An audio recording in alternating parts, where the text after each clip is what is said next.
high in the sky, higher than even the loftiest clouds, sits the magnificent home of the Greek gods, with the pillars made from the finest marble and the doors carved from the purest of pearls.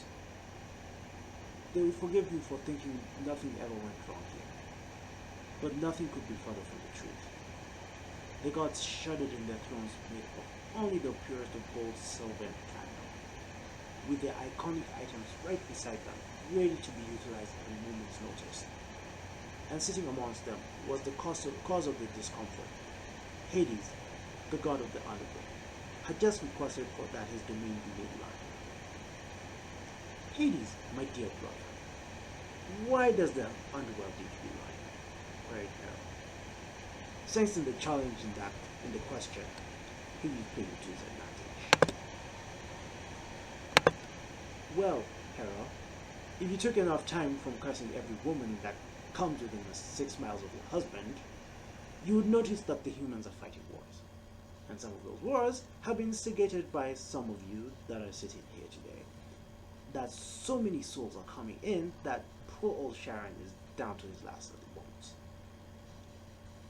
There were a few set of nervous snuffers from around the room, not enjoying the idea of an expanded underworld, nor being called out for causing wars. Ares and Athena, in particular, took the comment personally, since wars fell into their domain. After the murmurs had died down, a salty voice filled the room. Isn't that good for your army, seeing as it adds numbers to your ranks? Hades, the ever-dramatic, clutched at his heart, as if struck by a mortal blow, his breathing intensifying as if it were his very last. Poseidon, it would do you well to banish such thoughts from your waterlogged mind, started Hades. Even if I were to use salt, Zeus forbid, most of them would be ineligible to be used in my army due to an agreement that you and a certain slow bolt slinging deity had me endorse that made any soul that entered Elysium an angel. Well, how would we know whether you stuck to the agreement? You are Hades. He knew what they were trying to do. Play the Hades card to get more sympathy from the other gods. It was a gimmick as old as time, and yet it somehow always worked. Zeus and Poseidon always got the other gods on their side, but this time he would not back down. Between the storms in the sky and the seas and the wars, the underworld was really at its limit. Even Tartarus was getting full. And it wasn't just him who was having this issue. Loki, Anubis, and Umbria were all having the same issues, as were the gods who fell under them. The problem for any of them to do anything, they had to get the support of their respective pantheons, which was why he was here. Hades was now regretting not taking Anubis up on his offer to help, as he somehow got his pantheon, especially Osiris, who was traditionally the Egyptian god of the underworld, but it was run more so by Anubis. How couldn't I? One of you is in the underworld making sure that I'm adhering to it. And anyway, Zeus could always ask his daughter.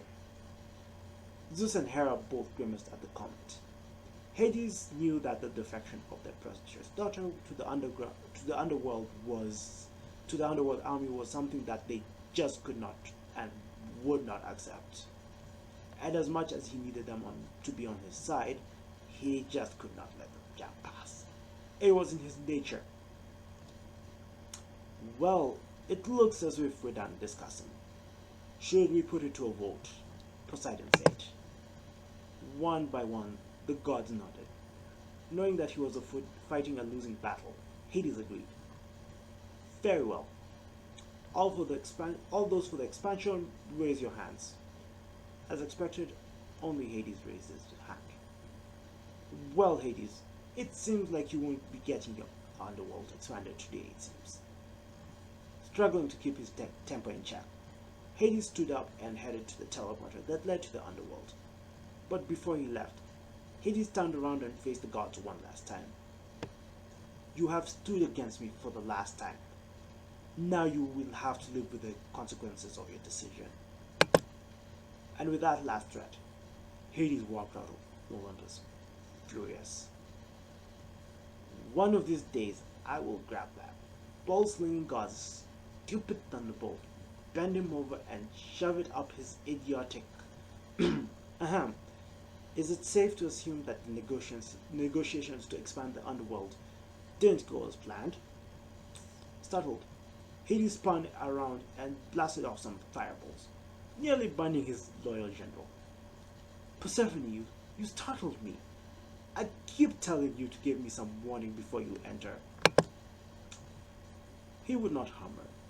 Despite being a spitting image of her parents, Persephone was a capable general and a fighter, and that allowed her to rise quickly through the underworld ranks.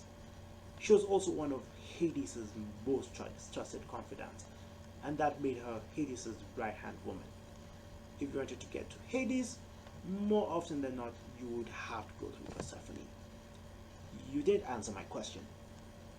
She does not beat around the bush. No, it did not. All the other gods voted against it.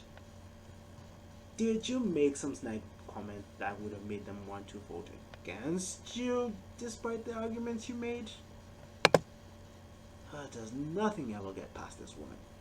It was as if she was there in the room while I was arguing with her relatives. It's safe to assume that your silence confirms my statement? Yes. Yes, it did. It's a wonder why they never side with you, she lamented. Would it hurt for you to appease their egos? It probably would, but he would not tell her that. If he did, she would probably chastise him for the next 10 hours about how he needed to be smarter and or pragmatic, or more pragmatic. If she could, she would probably roast him over his head for his stupidity, and he wouldn't blame her.